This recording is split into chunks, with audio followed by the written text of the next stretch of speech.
Ok, salut, nouvelle vidéo. Désolé, j'avais pas posté pendant la semaine dernière parce que j'étais parti faire du camping avec ma famille. Et bah en vrai c'est pas très grave hein, vu qu'il n'y a pas grand monde sur ma chaîne. Mais donc voilà, j'ai loupé une semaine de poster des vidéos sur ma chaîne. Et donc là, en fait j'étais parti en camping avec des trades ouverts en espérant que les trades ils marchent bien. Et vraiment les analyses et tout, elles étaient vraiment super. Et pour moi, genre, ça allait super bien marcher. Et en fait, même là, je comprends pas pourquoi le marché il a pas respecté. Mais bon, bref. Donc, je remonte vite fait juste pour. Donc, attendez, j'essaie de trouver. Alors, on était bullish, ok, pendant longtemps. Et là, enfin, là, on voit le. Enfin, bref. Euh, euh, avant de tout expliquer, là, je vais essayer de me dire dans la vidéo que je vais essayer de faire cette vidéo le plus vite possible parce que quand je regarde mes vidéos d'avant, enfin, j'explique trop de trucs pour rien, enfin, je parle pendant 1000 ans, enfin, pour rien dire, enfin, ça devrait être simple, ma manière d'expliquer, enfin, bref, voilà. Donc là, on était bullish et là bah le prix enfin il commence à s'affaiblir et là on a ce changement de trend donc casse ce bas, ça c'est le dernier bas qui vient et qui se fait casser, donc ça c'est notre shift dans le marché. Maintenant on est plus bullish, on était parti bearish et qu'est-ce qui a créé cette cassure de structure? C'est cette supply ici, ok, et là elle était revenue en prenant en la liquidité, mais sauf qu'elle n'est pas venue toucher, elle est venue toucher la mèche qui est là parce que attendez, regardez cette mèche sur les intervalles de temps plus petites, ça c'est une supply. Et là, elle est venue dedans, elle a mitigé et elle a fait un nouveau bas avec une nouvelle cassure de structure. Donc maintenant, on est bien bearish. Sauf que le composite man, donc, enfin là, on a notre achat avant la vente. Et là, il y a encore des positions en négatif à venir fermer ici. Avec de la liquidité en haut de là. Enfin, euh, voilà, de la liquidité à prendre et de l'inducement parce que là on a une supply ici, donc ça va prendre la vente d'ici avec le stop loss au-dessus. Là on vient les prendre, on mitige et là ce qu'on a là-dedans, donc pour venir là-dedans, en fait moi vu que en fait là le truc il est bien bearish, donc j'avais directement vendu au 50%, donc les pointillés, j'avais directement vendu au... Ok, ouais, pardon, j'ai coupé. Donc ce que j'ai dit 1000 fois, encore une fois, je me répète tout le temps. J'ai direct pris la vente au 50% de la zone avec mon stop loss au-dessus. Tout ce qui est ici a été mitigé, là on vient, enfin tout ce qui est ici elle a été mitigé. En fait tout ça je l'ai expliqué dans la dernière vidéo que j'ai sortie avant celle-là quoi. Et donc c'est pour dire que en fait moi ma cible de base c'était de viser le bas qui est ici. Vu que maintenant on est bearish, ma cible de base c'était de viser le bas ici, vendre là et viser le bas là. Et donc je me mets sur donc les intervalles de temps plus petites pour vous montrer. Donc là on revient dans la supply, on revient dedans dans la supply en prenant toute cette liquidité, la supply des intervalles plus grandes. Et ma cible de base c'était de viser ce bas et de continuer le mouvement baissier. Ouais, de continuer le mouvement baissier et ça aurait été un RR super bien. Mais donc j'avais vendu 50% et ce qu'on aurait pu avoir comme autre confirmation, c'est du coup on a une distribution week-off, le Bank Climax, Automatic Rally, le Secondary Test NB, le Uptrust qui liquide le STNB et le UTAD qui liquide le Uptrust. Et là, on a notre sign of weakness, notre signe de faiblesse qui vient liquider le automatic rally. Et donc là, on a notre achat avant la vente. Et plus précisément, j'aimerais tellement filmer mon PC, enfin avec un enregistreur. Enfin, c'est chiant avec mon téléphone. Là, on a ce breaker block ou je sais pas comment ça s'appelle, mais même sans les concepts de ICT. Enfin, ici, on a cet achat et on a de l'imbalance devant. Donc là, il y a des positions à négatif à venir fermer avec de la liquidité au-dessus de ces triple hauts Et là, on vient dedans et poum, on crash, on va vers le bas. Ok, là, on vient dedans, poum, on casse ce bas. Bon, bref, à part ça, moi, j'avais donc, ce que j'avais dit avant, c'est que j'avais vendu au 50%. Et là, donc, super, parfait, on descend. Et moi, je me suis barré du trade. À cette cassure de structure là, je me suis barré du trade là parce qu'en fait il y avait une annonce économique et l'annonce économique elle aurait rien fait parce que l'annonce économique elle a vraiment juste fait ça. Mais en fait c'était un 5R, du coup je m'étais fait un 5R sur mon compte, un 5% sur le compte et je me suis barré là. Et de toute façon vu que là maintenant on a notre order flow bearish et que moi maintenant je suis censé avoir une compréhension de la smart money et de l'order flow. Bah là, pas de problème, on trouve une nouvelle entrée. Alors là, ce qu'on a, c'est que donc, qu'est-ce qui a créé cette cassure de structure ici et cette cassure de structure là? Bah cet achat avant la vente. Et on peut la raffiner dans ce qui est ici là, mais globalement, c'est cet achat avant la vente. Et pour pas rater mon trade, enfin pour pas rater mon trade, moi j'avais pris, j'avais pris le short. Donc j'avais vendu une première fois ici. Et je me suis barré là avec un 5R. Là, on revient, on prend la liquidité en haut de tous ces hauts. On vient dans cette supply et là, je vends. Et c'est à peu près à ce moment-là où j'étais allé au camping. Enfin, juste avant de venir dans la supply, j'étais parti faire du camping avec ma famille. Et là, bah, qu'est-ce qu'on vient faire? On la liquide. On liquide cette supply du coup. Enfin, on prend. En gros, je me suis fait stopper. J'arrive pas à me concentrer, je pense à d'autres trucs en même temps, du coup, je comprends pas trop ce que je suis en train de dire, ok, désolé. Et là, on vient, du coup, on redescend, mais là, on vient, on remonte, et donc là, sur le 4 heures, on est où là? Wesh. Horrible mon écran. Donc là, on fait des nouveaux hauts, du coup, on est reparti bullish. Et ce bas là, il va pas se faire prendre. Donc voilà. Maintenant, on passe au suivant. Wesh, mais j'ai vraiment passé 1000 ans pour lui. Du coup, bah, sur le dernier, du coup, c'était le GBP GPY. Enfin, comme la vidéo d'avant.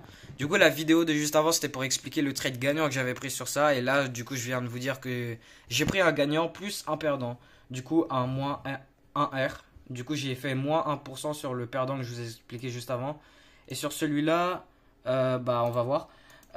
Parce que je me rappelle plus exactement. Donc on était bullish. Enfin là c'est exactement la même chose que le GBP et USD. Là on casse ce bas, on casse ce nouveau bas, on laisse cette supply. Ok, on a vraiment ce gros overextension vers le bas. Là on revient, on prend la liquidité en haut de ce haut. Et là, enfin voilà, une supply sur les intervalles de temps plus petites. On la mitige. Et dans tout ça c'est le bordel. Mais on a une super distribution week-off. C'est peut-être une des meilleures distributions week-off que j'ai vues parce qu'en fait, c'est une triple distribution week-off. En fait, c'est des distributions à l'intérieur de distribution. Du coup, la grande boîte, c'est la distribution. Enfin, là, du coup, on vient dans la supply, dans notre point d'intérêt.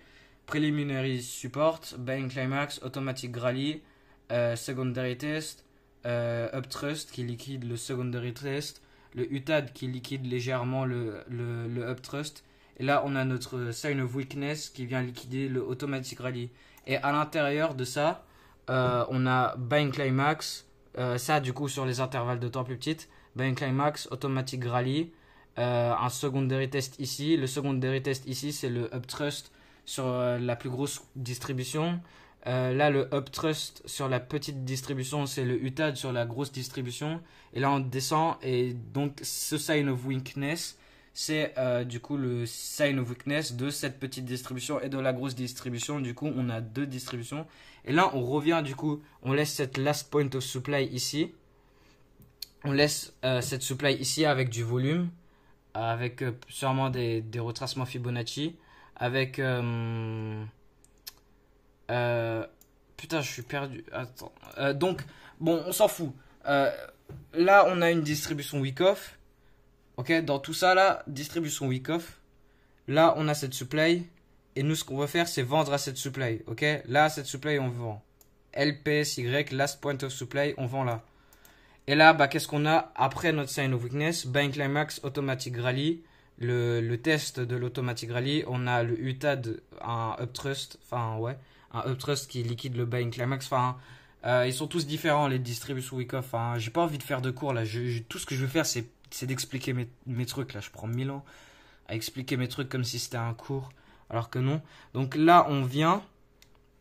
En fait, vas-y, flemme de zoomer, mais du coup, cette last point of supply, on la mitige pas, ok?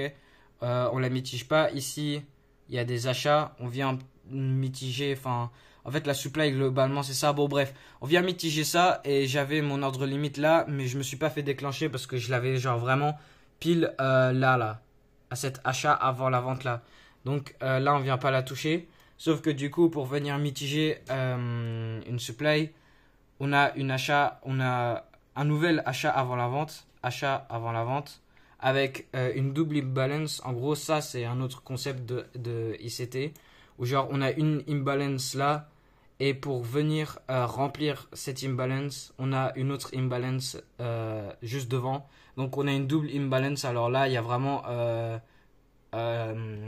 je devrais dire le terme en français, j'ai trop l'habitude de le dire en anglais. Du coup, imbalance, un déséquilibre. Donc là, gros déséquilibre dans le prix. Achat avant la vente. Position en négatif du composite man à venir fermer avec du coup cette... j'ai perdu le mot, imbalance en anglais. Tout CO à prendre, de la liquidité à prendre, liquidité là, enfin tout plein de liquidité à prendre. C'était vraiment parfait et donc ce que j'ai pour but c'est de viser ce bas vu qu'on est dans un order flow bearish. Enfin voilà. Du coup je short de cette supply et là qu'est-ce qui se passe? Je me fais je me fais prendre mon stop loss et là on fait des nouveaux hauts et maintenant le 4 heures, enfin les plus grosses intervalles de temps est devenu bullish. Alors j'ai absolument pas compris ça. Ok, j'ai pas compris pourquoi ça fait ça, pourquoi l'order flow il était vraiment parfait.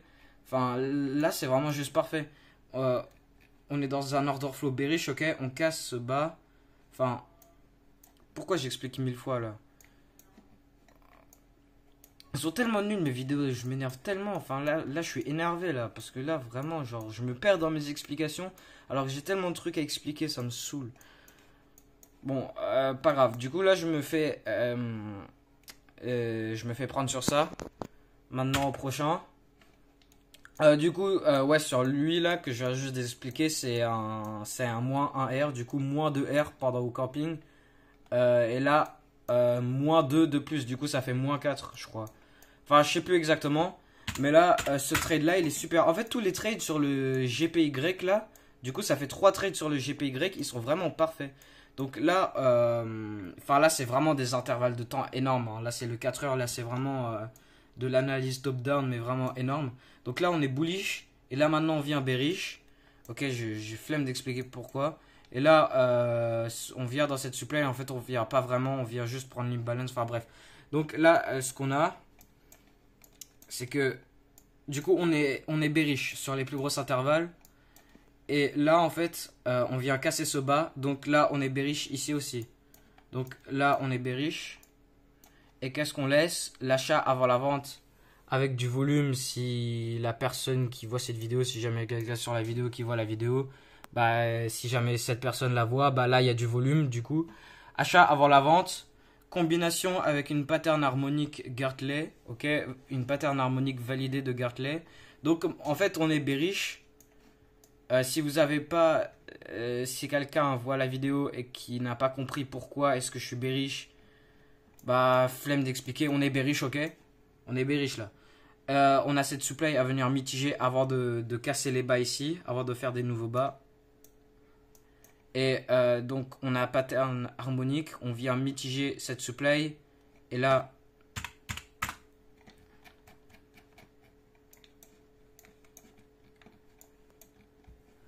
du coup, on a cette supply à mitiger, combinée avec cette pattern harmonique validée. Et là, qu'est-ce qu'on a? On mitige la supply, on casse cette structure, ok? Vous voyez ce bas? On monte, on casse, on prend cette liquidité et là, on casse le bas. On est maintenant bearish sur le 15 minutes. Et qu'est-ce qu'on a laissé? Achat avant la vente avec de l'imbalance. Comment on dit en français déjà, wesh? Déséquilibre, ok? Achat avant la vente avec déséquilibre. Liquidité juste au-dessus. Et là, on a une achat avant la vente qui casse ce bas ici. Donc en fait on a deux POI et j'étais parti faire du camping du coup. En fait, j'avais juste placé une ordre limite à cette supply ici, vendre à cette supply là, avec le stop loss du coup au-dessus de ce haut. Du coup, c'est un gros stop loss, mais en fait, moi, du coup, je vise le bas bas bas là. Et c'est quand même c'est quand même un bon RR, même si je vise, même si mon stop loss, c'est le haut ici. Et donc, ordre limite à cette supply ici, et ordre limite à cette supply ici. Et donc, les deux ont été participés dans la liquidité. Les deux, enfin là, on vient prendre le haut. Et du coup, là, je me fais stopper sur les deux trades. Et là, maintenant, le 4 heures, enfin, les plus grosses intervalles sont devenus bullish. Donc, donc voilà. Juste une vue vite fait. Ok, on est bearish. Niquez-vous, j'ai pas envie d'expliquer pourquoi. On est bearish. Supply, on revient à la mitigée. On casse des structures sur les intervalles de temps plus petites en laissant des nouvelles supply à trader pour venir casser les nouveaux bas, ok. Et là, bah, le prix, il traverse tout, il respecte rien. Du coup, cette pattern harmonique Gartley aussi, elle se fait pas respecter. Et ignorer tous ces trucs de Fibonacci dessus, c'était juste pour valider le pattern harmonique Gartley. Ok. Du coup, en fait, on avait eu plein de confirmations pour prendre le trade, mais enfin là, on vient le casser. Et là, je comprends rien. Enfin, voilà. Et donc ce que c'est trois paires au GPY, GBP, GPY. Premier trade avec un plus 5R, le deuxième trade moins 1R. Là, je perds moins 1R sur celui-là et moins 2R sur l'autre. Et du coup, ça, c'est trois paires en GPY. Du coup, les trois, enfin, ils ont un graphique très similaire, mais tous les trois sont différents. Mais ils ont un graphique similaire, du coup. Un order flow qui est devenu bearish sur les plus gros intervalles, avec des supplies à mitiger pour venir emmener le prix plus bas. Et là, on traverse tout. Du coup, je devrais pas. Genre, il y a des règles en mode. T'as des graphiques qui sont similaires, du coup, ils vont faire la même chose. Mais ils sont tous les trois différents, du coup, ils vont faire la même chose, mais pas exactement la même chose. Et. Excusez-moi. Et. J'ai pris les trois parce qu'ils m'ont tous les trois montré un bon truc. Parce que dans le passé, par exemple, l'euro USD et le GBP USD, ils avaient fait un truc similaire. Et sur l'euro USD, j'avais une bonne confirmation. Mais pas sur le GBP USD. J'avais short le GBP USD avec l'euro USD. Juste parce qu'ils avaient un graphique qui se ressemble. Alors que le GBP USD, il me donnait pas autant de confirmation que l'euro USD. Mais là, du coup, c'est pas ce cas-là. Enfin, ça n'a rien à voir. Là, c'est juste les trois m'ont montré des très bons trucs. Et si, par coup de chance, vous avez compris ce que j'ai expliqué, qui dans ma tête, enfin, avec mon analyse et dans les serveurs Discord, enfin, c'est vraiment des très bons analyses. C'est juste, j'arrive pas, comme j'ai dit dans mes toutes premières vidéos dans ma chaîne, j'arrive pas à expliquer genre mes pensées, enfin, à d'autres personnes. J'arrive pas à expliquer les choses correctement. Du coup, vas-y, tant pis si jamais quelqu'un regarde cette vidéo a rien compris. Mais donc voilà, normalement, moi j'ai compris. Et du coup, moi, bah, plus tard, je pourrais revenir sur mes vidéos. Enfin, moi au moins j'ai compris, tant que moi je comprends mes propres analyses pour moi plus tard. Voilà. Bon, bref. En vrai, c'était un peu con de short sur les deux supplies, mais très souvent, là, du coup, on a cette supply qui vient casser ce bas. Du coup, on a cette supply qui est valide et les deux sont valides. Du coup, j'ai pris les deux trades alors que la meilleure c'est elle vu qu'il y a la liquidité au-dessus. Mais dans tous les cas, on vient prendre les deux. Du coup, bah, c'est pas grave. Mais donc voilà. Pour l'instant, sur le mois, je suis du coup en négatif sur mon compte. Et mon but, c'est de rattraper, de faire au moins 5% de gains ce mois-ci. Mais en fait, là, ce mois, genre, je peux vraiment à peine trader parce que je suis parti une semaine en camping. Là, demain, j'ai une tante qui vit en Argentine, qui vient visiter. Du coup, je vais pas trader tant, je vais pas beaucoup trader pendant une semaine. Et là, fin du mois, je vais aller faire un autre truc avec ma famille où je pourrais pas trader. Du coup, presque tout le mois, je pourrais pas trader, quoi. Enfin, du coup, si je termine ce mois avec plus 1R, plus 1%, ou moins 1 ou 2, moins 2%, Enfin, après, c'est un peu normal. Enfin, je peux littéralement, je peux quasiment pas trader. Et là, on est en août. Le mois prochain, septembre, je commence le lycée. Et là, le lycée, nique sa mère, je vais avoir zéro temps pour rien faire. Ça va me saouler, là, ça m'énerve. J'ai zéro temps pour rien faire. Et quand j'ai le temps pour travailler, j'arrive pas à m'y mettre correctement. Enfin, bref, là, en expliquant, ça doit vraiment avoir l'air d'être de la merde, mon cas.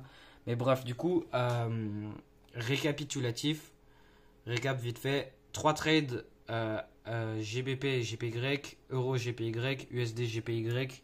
Tous les 3 stoppés. Total moins 4R à peu près, ouais, moins 4R. Les setups, ils étaient vraiment bien, genre c'est des 8 ou 9 sur 10 pour moi ça. Mais là, on vient, on traverse tout. Du coup, voilà, comme d'hab, je passe 1000 ans à expliquer, à bavarder, je bavarde, je bavarde, je bavarde. Mais donc voilà, bref, la vidéo elle est super longue. Vas-y, bah je coupe maintenant, hein, j'ai rien d'autre à dire, j'ai plus de bavardage à faire. Donc voilà, ciao.